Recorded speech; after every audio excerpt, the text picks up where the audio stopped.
Hey everyone, welcome back to my channel. So if you're not familiar with this channel or if it's your first time here, I make videos about school, hair, beauty, lifestyle, and vlogs. My previous video was tips on productivity during quarantine and online school. The one before that was a high path tutorial. The one before that was my perfect blowout routine. I'll leave all the links to those videos up here. If you like the kind of content I've been making, make sure to give this video a thumbs up and subscribe down below. We're almost at 100 subscribers, which is ridiculous because I've only been making videos for like 2 weeks now. So thank you so much guys for your support. I really appreciate it.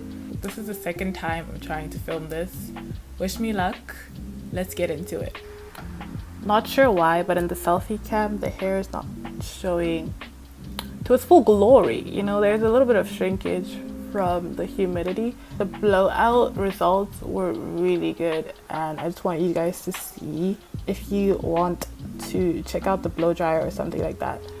So this is actually one of the most requested videos on my channel even before I started this channel. If you've been following me on social media like Instagram for some years now, you'll know that I did my big chop almost 5 years ago now, and my hair has grown a lot since then. There's a little bit of shrinkage going on because it's really humid, but if I pull it down, whatever, I'll do a length check maybe, I don't know, in another day, but I grew a lot of hair, a lot of inches in 5 years. I forgot to say something. I just wanted to say, guys, first of all, if you're type 4 hair, I just wanted to give some words of encouragement because no matter what people say, I know everyone's hair grows, but we have hair that's more prone to breakage. And what length retention is, preserve your ends so that when hair grows out of your scalp, your hair grows and you have longer hair throughout the years. And that's harder for us because I blow dried my hair today. It's literally shrinking already. The ends are turning into little ringlets again, and there's nothing wrong with that. Like, it's beautiful.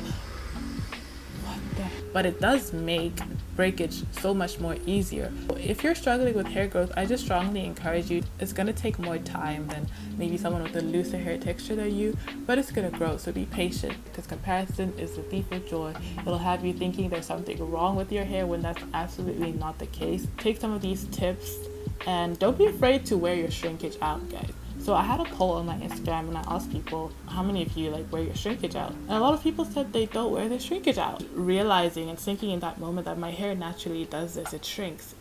I could have waist length hair, hop in the shower and it's like plastered to my scalp. That's fine, that's just the way it is. Yeah, I just wanted to give those words of encouragement to anyone who is struggling. Make sure you're taking care of your body and your hair will thank you for it. And if you have been growing your hair out for a similar amount of time than me and you haven't been seeing length retention as much as you've wanted to, this video is for you. If you're a new natural, this video is for you. Anywhere you are in your natural hair journey, this video is for you. So the first tip I would give anyone who's just starting or who's taking care of type 4 hair is to handle it with care. There's this widespread misconception that type 4 hair is like steel wool, strong, resilient. This misconception that you can just do whatever you want to type 4 hair or 4C hair. You can pull it, you can do, like, no, it's going to break. Type 4 hair is actually very delicate and you need to handle it with care. So that means the hair tools that you're using. One thing I see happen a lot is people using Afro picks as detangling tools, which, yikes. Don't do that. Use things for what they're meant to be used for, and when you touch your hair, don't be harsh with it, don't be pulling it. It's time consuming to take care of type 4 hair. My advice is just don't deal with your hair when you're short on patience, when you don't have time. Put it in like a quick protective style and head out the house, but don't touch it if you're not willing to handle it with care. Number 2 is protective styles.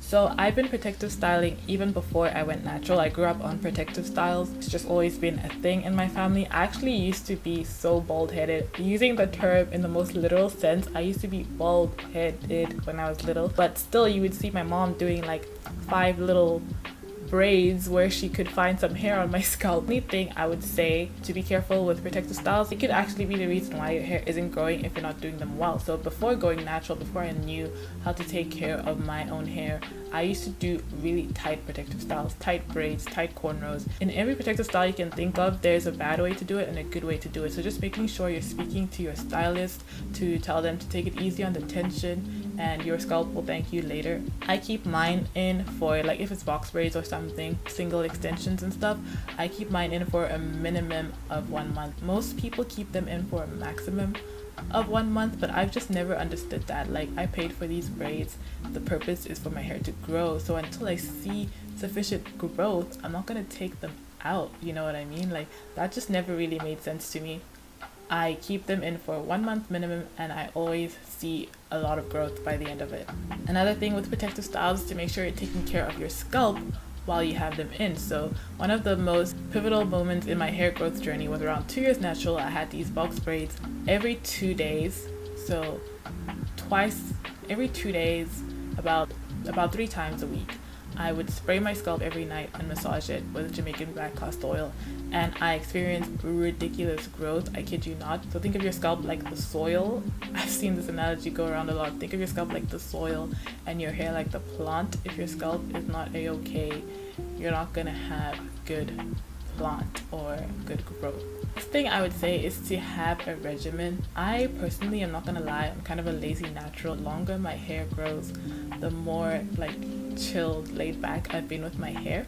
Every time that I am touching my hair, I kind of do the same thing over and over again. I have a moisturizing regimen, I have a wash day regimen, certain order of products that you use, certain order of cleansing or detangling or whatever it is that you do with your hair. Make sure you're being consistent with it, because think of your hair like in a chemistry point of view. Your hair has this chemical composition. If you're like throwing a million different things at it at a time, it's gonna be like, whoa, what's going on? Take it easy on a whole bunch of different things and find a regimen that works for you. The next tip is scalp massages. I personally like to do scalp massages while I'm washing my hair, any time of the day, literally anytime. Maybe not in public, because that would be a little bit weird. Science behind it is that as you massage your scalp, it promotes blood flow to your hair follicles, which will make your hair grow, and that's what we want. So massage your scalp as much as possible. Earlier in my natural hair journey, I was doing the inversion method a lot, which was a headache, but it actually did work. I wouldn't recommend it because I don't think it was worth it in the long run, and it's also a little bit dangerous if you have any pre-existing health complications. Next tip would be to deep condition your hair. Now, I haven't been very good at this lately, but every single time that I've deep conditioned my hair, I have not regretted it.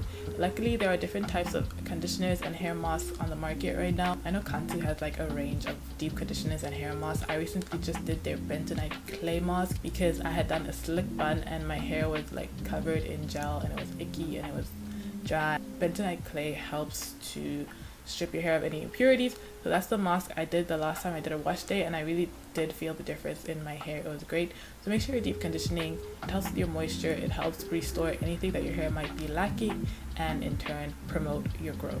Next is to be easy on the oils. Why I say take it easy on the oils is because a lot of people use oils without knowing exactly what the oils do or how to use them. Especially if you're using essential oils, you have to be extremely careful, because if you're not using them in the right way, you can end up actually burning yourself. There's so many complications. It's not exactly essential. What your hair needs the most, especially as a type 4 person, is moisture. So do not disturb your hair.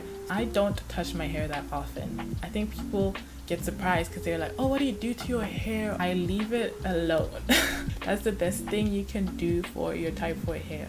I love putting my hair into flat twists. Once I moisturize and install that hairstyle, that's gonna be me for the rest of the week until I either need to re-moisturize or wash my hair. I saw this example in another video. A girl was talking about if you yank your hair enough times, it's gonna snap. And it reminded me of the science experiment I did once for measuring tensile strength of a plant fiber. The whole goal was to realize that an amount of force applied to a fiber will snap it. Over time, even if you don't apply that same amount of force to snap the hair, if you're applying slightly less force but over and over again, it's going to snap. Your hair is fibers coming out of your scalp. Keep that in mind and act accordingly. Next thing I'll say is pay attention to your hair. I used to be that person who would like follow the latest hair trends and be like, oh, everyone's trying rice water, I'm gonna do rice water. Everyone's trying freaking watermelon rinse, I'm gonna do watermelon rinse. But if my hair is not responding to that or responding well to that, I'm gonna stop doing that Coconut oil worked maybe for the first 3 years of my natural hair journey, but you have to listen to your hair. Composition of my hair changed and it rejected coconut oil. Don't just keep doing things because that's what everyone's doing. Next thing I would say is to try different things out. A lot of people are going to think I'm saying, oh, go out and buy a bunch of products, be a product junkie. I have never been that person. Trying a new leave-in, I make sure the leave-in I was using before is finished. I start using the new one. If it's not like terrible, if it's good, you know, I'll keep using it till it's finished, and then I'll get a new product. And that way I'm trying many new things without like breaking the bank or just overwhelming my hair with all these different things. Just try new things, but do it one at a time. Last but not least is save your coin. I strongly encourage anyone who has the willpower and strength, learn how to do your own hair, your own natural hair, your own protective styles. I'm personally not the best at doing my own braids or anything like that. It's something that I'm looking to change. Stay tuned, you might have some videos coming where I'm installing my own hairstyles or something. Labor cost is like twice as much as it costs to buy your actual extensions or your hair or whatever it is you're installing. Learn a few DIYs. One of the most popular natural hair YouTubers, Natural85, literally grew her channel based on her DIYs. Just because something is on the shelves in the stores, just because it's marketed as like the next best thing, does not mean it's better than something you could come up with yourself. And that's the beauty of natural hair. It's about you, it's about your journey.